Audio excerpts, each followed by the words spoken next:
thank you so much. I would first like to thank Dr. Balasubramanian for inviting me to this symposium, and thanks to Dr. Winsley for a very nice lecture. Can you see my screen? Yes, madam. Yes, madam. Yes, Dr. Tanu. Yeah. Please make it slideshow. Yes. Okay. Perfect. Yes. So, to start talking about management of pediatric COVID, actually, most of the things which I'm going to talk about have must been already presented to you earlier, because a lot of slides in my presentation are from the IAP guidelines, which I think you must have been, seeing or attending many CMEs with respect to that. So to begin, most children who suffer from COVID-19 have mild and self-limiting infection. And we know why they suffer less. And as per current estimates, less than 1 to 3% of children with COVID need hospitalization, and mortality rates are lower than 0.1%, whereas, in adults, your mortality rates may be 2 to 3%. And children who actually do have severe disease are those who have underlying comorbidities or who are at the extremes of childhood age. That means either they are infants or they are adolescents. Therefore, there's nothing much to talk about management in these patients. Then they do well with supportive and symptomatic care. And in my opinion, social interventions are more needed for childhood COVID than medical, as indirect effects are more than the direct effects. And, while we'll be talking so much about medical thing, the learning crisis, the mental health problems, the other screen time related issues and poverty, missed vaccinations are more important to tackle with. And I hope the government does enough in that area as well. The first thing, so in this management, I'm going to talk a little bit about diagnosis and then treatment. Now, the first is that who is a COVID-19 suspect? Where should you think of COVID-19 suspect? And actually, COVID-19, and you know that this virus can probably go to any organ, because whichever organ has ACE2 receptors, the virus goes there. So your patient may come with any of the following symptoms, either alone or in combination. So they may just have non-specific systemic symptoms like fever, headache, fatigue, lethargy, exhaustion. But even these symptoms are less in children as compared to adults. You can have respiratory involvement like cough, sore throat, runny nose, breathlessness, tachypnea, hypoxia, etc. But again, in most children, your symptoms are very mild. Children can also present with GI manifestations, because we know that the ACE2 receptors are also present in the GI tract, with nausea, vomiting, diarrhea, abdominal pain. They can have rashes, chilblains, seizures, etc. Loss of sense of smell and taste is not commonly reported in children, unlike adults. And one must remember that you have to suspect COVID irrespective of contact history. So even if you have a child who comes to you where nobody else in the family is sick or tested positive for COVID, you should still think of COVID-19.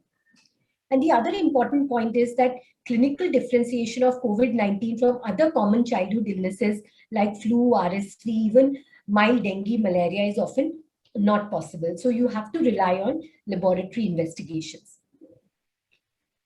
So once we have a COVID-19 suspect, the next question is who should be tested? So ideally, all children who are suspects should be tested. And during the peak of the COVID wave, especially the second wave, the test positivity rates were very high and there was no other acute illness around. So, whichever child would come to you with whichever acute illness, most of the times that child would test positive for COVID. But at this particular time now, there has been a decline in COVID-19 numbers, and there is an appearance of other new illnesses like flu, RSV, dengue, malaria, chikungunya, etc. And in our city, in Mumbai, the test positivity rate is down from 20% in April to 1% now. In fact, data from our own hospital shows that the COVID-19 test positivity in samples is less than 1%. And in fact, in a recent study in our hospital, just an analysis of data over the past 6 weeks, there were 191 patients with respiratory illnesses who tested negative for COVID. And when we checked them for other viruses, we found that 60% were positive for either flu or RSV. And in fact, there were no co-infections. So, we didn't have any patient who tested positive for both. So therefore, while all children who come to us, even at this time with acute illnesses, should be first tested for COVID-19. And if they're negative, tested for other pathogens. It is not practically happening in outpatients. So if you're admitting a child to the hospital with any acute illness, we are still testing for COVID. But now, in the outpatients, you have children coming to you with a very characteristic flu-like illness. And we've tested most of these children for COVID earlier and they were all negative. So sometimes we don't test these children. That shouldn't be done, but that is what is happening, that the testing rates have also gone down as the numbers have fallen. And another thing which one must remember, that if other illnesses have appeared and if your patient tests positive for COVID, you may also want to keep an eye on other viral infections and other tropical infections, because you may have both of them coexisting at the same time. So a negative COVID test should not be the only factor which triggers investigation for other illnesses. If your patient is not behaving like COVID, then please test for other viruses or other pathogens as well. So as far as the diagnostic algorithm is concerned, you have a suspect COVID patient. You first do an antigen test in the nasopharyngeal swab. Now, some people may say that antigen test, if it's not readily available, you can go directly to a RT-PCR. But if it is available, it can be the first test, because it is cheap, it has a rapid turnaround time, and it is very specific in symptomatic people. If it is positive, your patient has COVID-19, and you don't need to do an RT-PCR because there's no confusion about the diagnosis. On the other hand, if your patient is negative, then you need to do an RT-PCR, because the sensitivity of the antigen test is just 30%. You do an RT-PCR, or as I said, in some cases, you may do an RT-PCR directly. If it is positive, again, it's COVID confirmed. If your test is negative, then you have to then think of other illnesses. You may want to rule out other illnesses, test for other viral pathogens, or if your suspicion for COVID is still very strong, you may repeat the test again. You can do antibody tests, and I'll come to that in a moment if the symptoms are protracted. The role of CT scan is very less in pediatric COVID because of the risk of, radiation. But if your patient has very protracted symptoms, you don't have any other illness picked up, and the patient needs admission, you may do a scan. And also, these patients, you can't find another illness, you would treat it as a case of probable COVID-19, because you know that the sensitivity of the RT-PCR is at best 70%. So this has already been dealt with by Dr. Winsley, so I'm not going to spend time on it, because it is essential to know the components of the virus to understand the various tests that we do in the diagnosis of COVID. And also, we have already discussed the kinetics of the virus, RNA, antigen, and antibodies. So I'm not going to talk about it, but we know that your RNA test is positive even before your symptoms appear. And therefore, if you have an asymptomatic patient who tests COVID positive on the nasopharyngeal swab, you monitor those people for 10 days because they may just be pre-symptomatic. And then this RNA actually declines over a long time. And while this graph shows you that it becomes negative in 28 days, there are some people who can be positive for even up to 2 to 3 months after infection, because it's a dead RNA which is picked up by the molecular test. And so that is why you have to understand that, a positive test in an asymptomatic patient will not tell you whether the patient is pre-symptomatic or whether the patient is post-symptomatic. And then we know that you have an IgM response, which is short-lived, and you have a more robust IgG response. And therefore, if you're doing antibody tests for detection of COVID, then you actually go in and do either a total antibody test which detects IgM and IgG both, or an IgG alone test. So because this topic about molecular testing is not covered in many lectures, I thought I'll talk about this a little bit. You should test these patients as soon as possible, because with time the viral load goes down, and proper sample collection is important, because if you don't collect your sample properly or you test your patient late, your false negativity goes up even more. And you know that the RT-PCR based tests, they target 2 genes of the virus, and we already know what are the various genes. You have genes SEN, membrane, RDRP, ORF, etc. So all different kits target 2 different types of genes, and these kits have varying performance. And you have 2 types of RT-PCR based tests. One are those tests which need separate extraction and then amplification, and they have a high turnaround time, whereas you have other systems like Expert Express and TrueNat, which give faster results within 2 to 3 hours. Another important point to understand is that the CT value of the PCR does not correlate with the disease severity, and we should not be looking at it to either think about how severe the disease may be or how infectious the patient is, because the way you collect the sample and the way kit you choose all can influence the CT value. So you can have a high CT value even in a patient who has early disease. There are some other molecular tests which are available, like ID Now from Abbott, which is a point-of-care molecular test that can give a positive result in 5 minutes and negative in 13 minutes. There are some labs in Mumbai which are offering this test, but it is quite expensive. At our hospital, we are routinely doing Expert Express and the conventional test for diagnosis of COVID. You must have heard about CRISPR, which is another molecular test, but I don't have much experience with it. Another important thing you must remember is that the tests can be positive for up to 3 months, and therefore these tests should not be used to determine the need for de-isolation or recovery from COVID. Sometimes patients do it, even if you tell them not to do it, because they feel that unless the test becomes negative, they have not recovered, which is not true. And we know now that most people lose viable virus by 10 days after infection, and therefore they can be de-isolated. So you don't need to do a negative test to de-isolate. And also the results should be interpreted in the clinical context, because if you have a patient who presents with an illness which is not looking like COVID, but the RT-PCR in the nasopharyngeal swab is positive, it may just be there as a bystander. It is possible that the patient had an infection 1 month ago and the PCR has just come positive from that. That is also another thing which you must understand. Now, Dr. Winsley has made my task easy about antibody tests, because I have realized that a lot of people are doing antibody tests in COVID-19, which actually is not correct. So the main clinical indications for doing antibody tests is in diagnosis of MIS-C or in diagnosis of acute COVID-19 when your patient has protracted symptoms for 7 or 8 days and your RT-PCR is negative.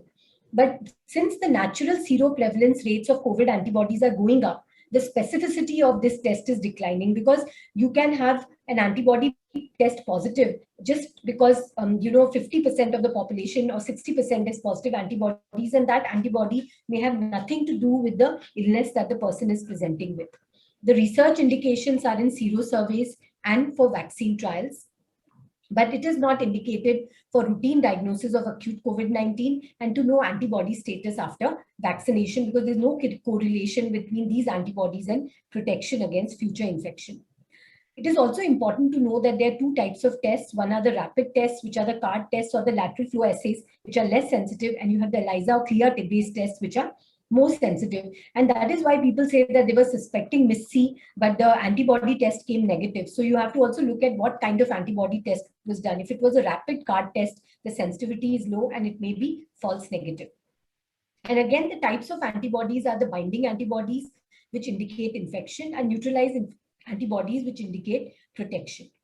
So as Dr. Winsley said, that the tests which were available last year were the first generation tests, which were the anti-SARS-CoV-2 antibody tests, which were qualitative tests to detect binding antibodies to the nucleocapsid protein. And the main purpose was to detect previous infection.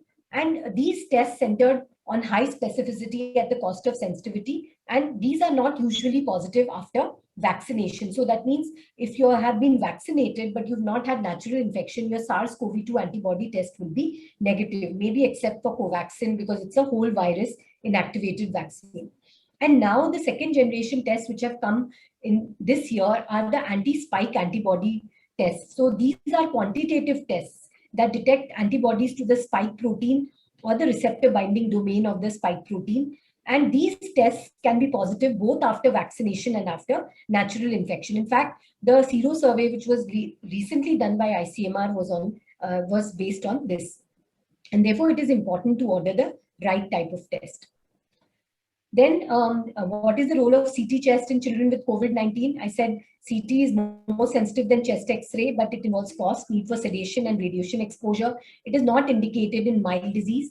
It is not indicated in moderate to severe disease if your RT-PCR is positive. So the only indications of CT chest are you have a child who's having protracted symptoms, but your COVID PCR is negative. You can't make any other diagnosis. The child needs to be admitted. You can do this test. Also, in an acutely sick child who's coming to your ER with breathlessness, you want to know quickly where to put this patient into a COVID or a non-COVID area, or if your turnaround time for RT-PCR is long, you do this test.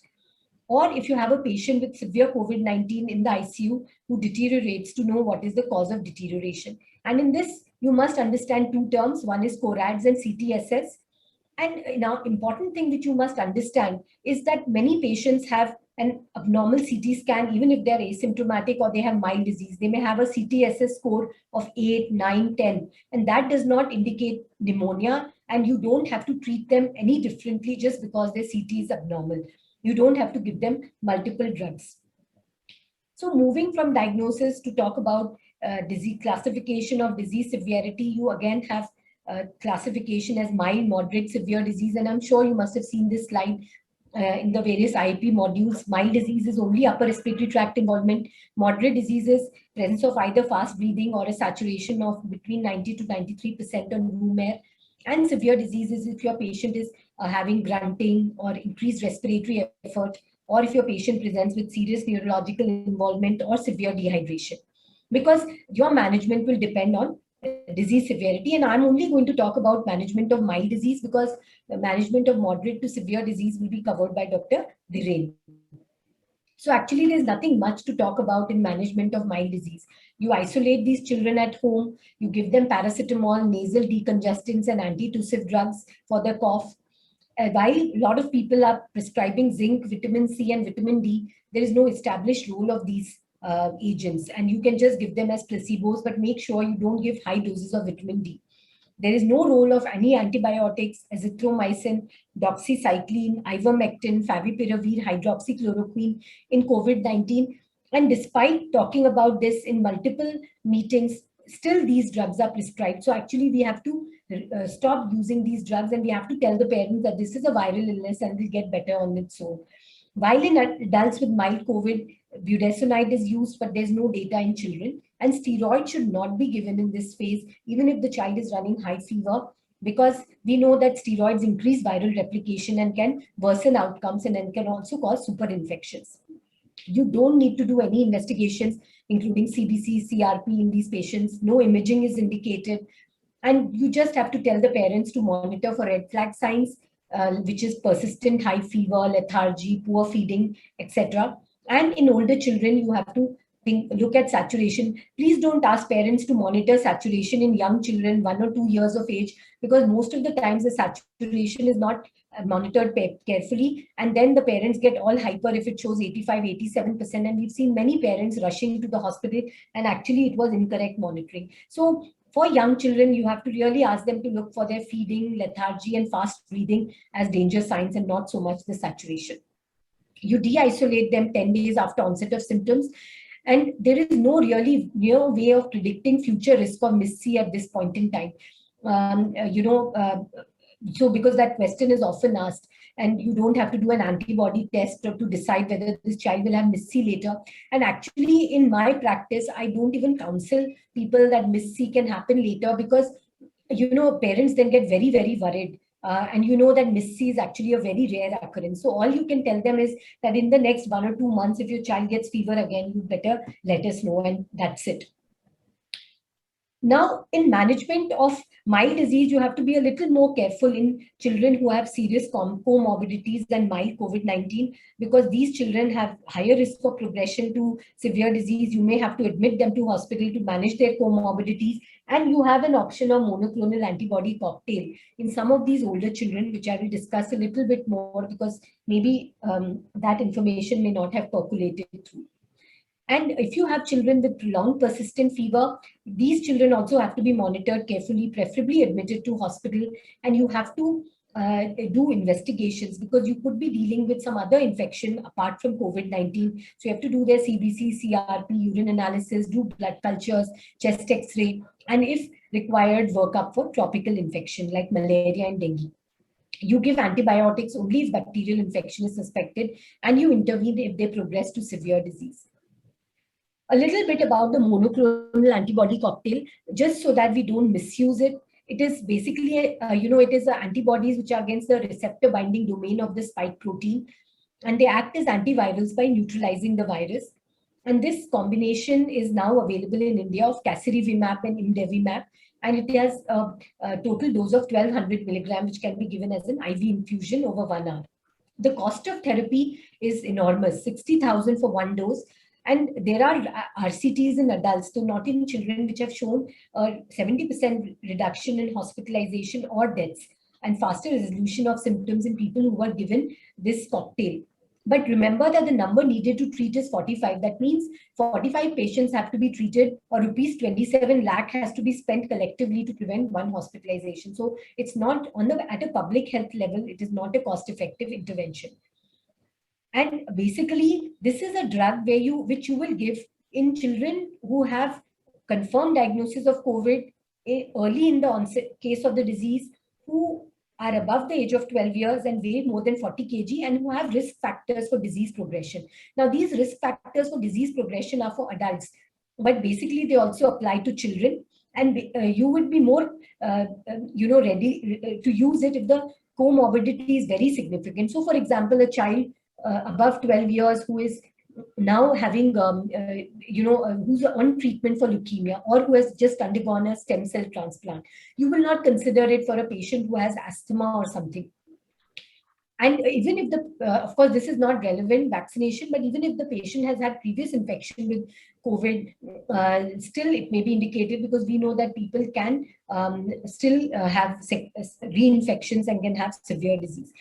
Should not be given in hospitalized patients, should not be given to people who are already on oxygen, because it worsens the outcome. So very, very small niche area to give the monoclonal antibodies to highly immunocompromised children with mild disease who are above the age of 12 years within the first 2 or 3 days, especially if they have high fever and they're not getting better. Management of moderate and severe COVID-19 will be discussed by Dr. Dhiren.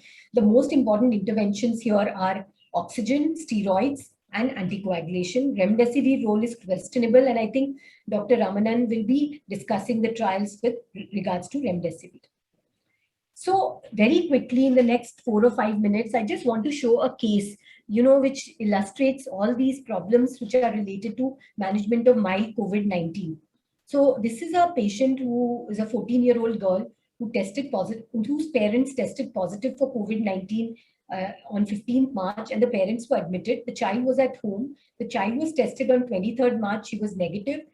And she had fever on 26th. And she, at that time, was started empirically on oseltamivir and paracetamol, and a COVID PCR was done, which was positive with a CT value of 29. Her hemogram, CRP, etc. were all normal, and the patient got better. Now, you can see that there are lots of issues here. So there was no role of giving oseltamivir to this patient, because we didn't have flu at that time, and oseltamivir does not act against COVID-19. You see that this is a patient with early COVID-19 disease, yet her CT value is high. So it means that a high CT value does not always mean that the patient has had the viral infection for some time. It may just mean that the swab has not been collected properly. And while this patient underwent all these investigations, they were not required.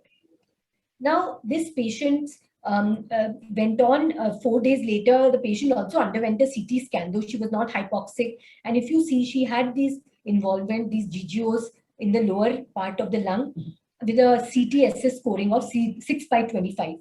She was started on favipiravir and steroids by the GP. Next day, sees a pediatrician, started on other antibiotics, and steroids were continued, and of course got better on 2nd of April. So again, what are the various errors here? That CT scan was not needed, it was done. Favipiravir is not indicated, it was started. Steroids, just because the patient had radiological evidence of pneumonia, were given, which is again not indicated. And then furthermore, the patient was given antibiotics, that 2,2-beta-lactams and aminoglycosides, which is again against all principles of antimicrobial stewardship. So again, all this was not necessary. So many errors in this single case of mild COVID. Now, all did not go well with this patient, because after remaining afebrile for 3 days, while she was on antibiotics and steroids, she again started running high fever. So again, she went to the same doctor who again did her test. This time her lymphocyte count had fallen, but that could also be because of steroids. CRP was still normal. They did COVID antibodies also. I don't know for what reason, but they were negative. They checked for malaria, which was negative. Saturation was normal, but air entry was reduced on the right side. And again, a CT scan was repeated here, which showed that there was a progression in the illness. And while the earlier left-sided GGOs had gone, the new GGOs had appeared. This is just a real case, and it doesn't mean that you have to do these scans, but these scans were done in these patients. So of course, now the case throws up these questions. So what is the recurrence of fever due to? Is it still an acute COVID illness? Because now it's almost 10 days since or rather more than 7 days since the problem has started. That seems more likely. Or is it a secondary bacterial infection, which appears unlikely because the patient was already on antibiotics, the CRP didn't go up, and most patients with COVID don't have bacterial infection to begin with. MIS-C is unlikely, that though 1 week had passed since the onset of the illness, but the patients had been on steroids. So it's unlikely that it is MIS-C, the recurrence of fever. So how would you manage this patient? Would you give remdesivir because you think this patient is also having viral replication? Would you continue steroids? What would you do to the antibiotics? Or you would just give symptomatic care? And of course, this question does arise in your mind that giving steroids in the early phase have enhanced viral replication. That is possible because you're not allowing your body's own immunity to work against the virus, and you're giving steroids. So remember that the timing of steroid therapy is very, very important. So of course, in this case, we admitted her because she was her fevers were going up to 104. We did her test, which showed that the CRP had jumped up. So that should be 140 milligram per liter. Her D dimer was also up. We stopped the steroids and antibiotics. And because she was still within 10 days of onset of the illness, and we believe that this is still active COVID, and she has got steroids, which makes her immunocompromised, we gave her remdesivir, with which she rapidly improved. So the case mainly gives those messages that children with mild COVID-19 actually need no intervention. They don't need investigations, which were done in this patient. They don't need CT scan. They don't need antivirals to begin with. This patient got oseltamivir and favipiravir. They should never be given steroids, and they should not be given antibiotics. So maybe if this patient was left alone to herself, she wouldn't have gone on to the phase where she needed hospitalization and she needed other treatment. And maybe there is a small window of illness where remdesivir may work in some patients, not in all patients, but because antiviral drugs are most useful in the early part of the illness, there could be a scope for this drug. And that is maybe we can discuss later. And then finally, about newborn COVID, this second wave, it saw worse outcomes in pregnant women as compared to the worst wave in India. But luckily, like children, newborns also do well, even if they're born to COVID-19 infected mothers, because there's very rare intrauterine transmission. Perinatal transmission is there, but it is only between 2 to 10%, usually within the first 5 days. And while the viral RNA has been detected in breast milk, but there is really no role of breastfeeding in transmission.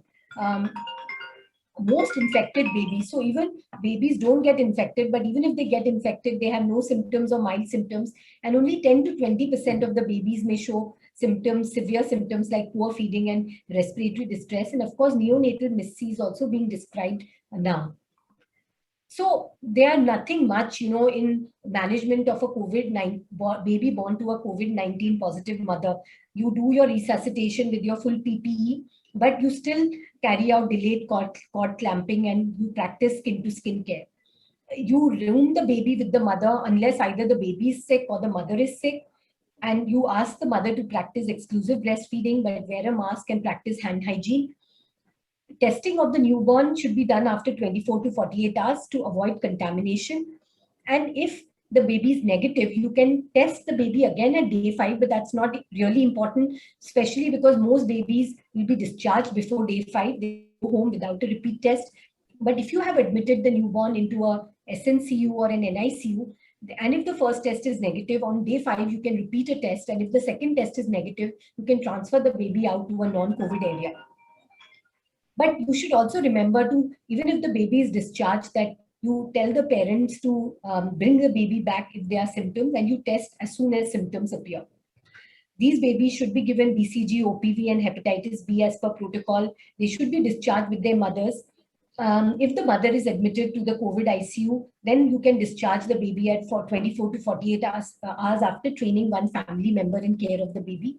But you should also counsel these parents or caregivers about danger signs and try and do a telephonic follow-up for 14 or preferably 28 days, because sometimes delayed symptoms can appear.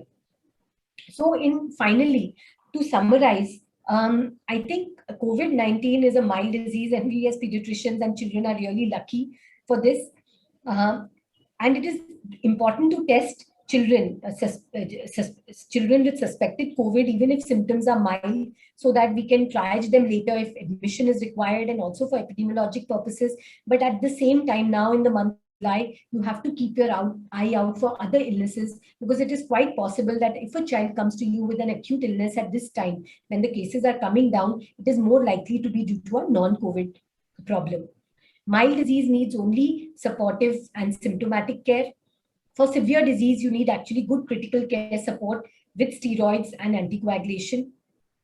And if your baby is born to a COVID positive mother, you have to room the baby with the mother and allow for breastfeeding. And finally, as I said at the beginning, it is basically the indirect effects of COVID-19 that are more important than direct effects in children, and they need a whole lot of social interventions. Thank you. Thank you, Dr. Tanu. There are some questions. I think I will come back with the questions after Dr. Dhiren Gupta finishes his pediatric intensive management of COVID. Dr. Dhiren Gupta is from Gangaram Hospital, as a well-known